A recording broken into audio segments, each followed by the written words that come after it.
Hello everyone, আসসালামু আলাইকুম। কি অবস্থা সবার? আশা করি সবাই ভালো আছেন, সুস্থ আছেন। আমি আলহামদুলিল্লাহ ভালো আছি, সুস্থ আছি। তো আবারও হাজির হয়ে গেলাম আপনাদের মাঝে আমার ছোট্ট একটি ব্লগ ভিডিও শেয়ার করার জন্য। যেহেতু আমি প্রতিদিন আমার ডেইলি ব্লগগুলো আপনাদের মাঝে শেয়ার করি, তো সেহেতু আজকে আমি শেয়ার করতেছি আমার রান্নার ভিডিও। আর এখানে বেশিরভাগ সময় আমি রান্নার ভিডিওই শেয়ার করে থাকি। আর যেহেতু আমি বাসায় থাকি, তো রান্নার ভিডিওই শেয়ার করব।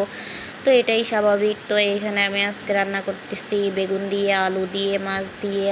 আর কালকে যে আপনাদের সাথে শেয়ার করছিলাম যে আমি পুঁই শাক কেটে রাখতেছি, সেই পুঁই শাকটা আজকে আমি ভাজি করব। তো এইখানে আমি ফার্স্টে বেগুন তরকারি রান্না করব, যার জন্য আমি মশলা কষিয়ে নিচ্ছি। তো তারপরে এইখানে বেগুন দিয়ে সুন্দর করে আমি বেগুনটাকে কষিয়ে তারপরে ঝোল দিয়ে মাছ দিয়ে বেগুনটাকে রান্না করব। আর আমি বেশিরভাগ সময়ই চেষ্টা করি যে যেগুলো বেশি কাজ, মানে শাক বাছা বা অন্যান্য যেগুলো ভারী কাজ, সেগুলো আমি বাবুর বা বাসায় থাকতে থাকতে সেগুলো আমি করে রাখার চেষ্টা করি। কারণ সেগুলো বাবুকে একা হাতে নিয়ে আমি সেগুলো করতে পারি না, অনেকটাই কষ্ট হয়ে যায়। তো এইখানে আমি শাক আগের দিন রাত্রে কুটে বেছে রাখছিলাম, তো এখন সেটাকে আমি ধুয়ে নিচ্ছি। তো তরকারি হয়ে গেলেই আমি শাকটাকে রান্না করব। তো এইখানে আমার তরকারি কষানো প্রায় হয়ে গেছে। তো এখন আমি ঝোল দিয়ে দেব, এর ভিতরে ঝোলের পানি দিয়ে সুন্দর করে তরকারিটাকে মাখা মাখা করে রান্না করব মাছ দিয়ে। আর বেগুন তরকারি আসলে খাইতে অনেক ভালো লাগে, আর বেগুন তরকারিটা যখন বাসি হয়ে যায় তখন আরও বেশি ভালো লাগে। আর এদিকে আমি ভাতও বসিয়ে দিছিলাম রাইস কুকারে ছিলাম। আর এদিক দিয়ে বাবুর আব্বু সকালে কাপড় চাপড় ধুয়ে রেখে গেছিলো, সেগুলোকেও মেলে দিছিলাম।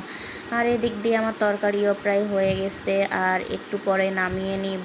আর বেগুন তরকারিটা মাখা মাখা করে রান্না করলে কিন্তু আসলেই খেতে অনেক ভালো লাগে। শুধু বেগুন তরকারি না, যে কোনো তরকারি মাখা মাখা করে রান্না করলে অনেক ভালো লাগে খেতে। তো এদিকে আমার রান্না হয়ে গেছে, আর আমি এখানে পুঁই শাক ভাজির জন্য বসিয়ে দিব। বসানোর আগে আমি এখানে পুঁই শাকটাকে ভাপ দিয়ে নিব মরিচ দিয়ে, লবণ দিয়ে। তো এইখানে আমি একটা পাতিলের ভিতরে বসিয়ে আগে সেটাকে ভাপ দিয়ে নিচ্ছিলাম। আর এখানে ভাপ দেওয়া হয়ে গেলেই আমি সেটাকে রসুন কুচি আর পেঁয়াজ কুচি দিয়ে বাগার দিয়ে নিব। আর এইভাবে শাকটা রান্না করলে, ভাজি করলে অনেকটাই খেতে ভালো লাগবে, অনেক মজা হবে খেতে। তো এই ছিল আমার আজকের ভিডিও। তো ভিডিওটি দেখে যদি আপনাদের ভালো লাগে তো অবশ্যই আমার ভিডিওতে লাইক করবেন, কমেন্ট করবেন, আর ভিডিওটি বেশি বেশি করে শেয়ার করবেন। আর অবশ্যই চ্যানেলটি ভালো লেগে থাকলে, চ্যানেলের ভিডিওগুলো ভালো লেগে থাকলে অবশ্যই চ্যানেলটিকে সাবস্ক্রাইব করবেন। আর আজকের ভিডিওটি এই পর্যন্তই। আপনারা ভালো থাকবেন, সুস্থ থাকবেন। আল্লাহ হাফেজ।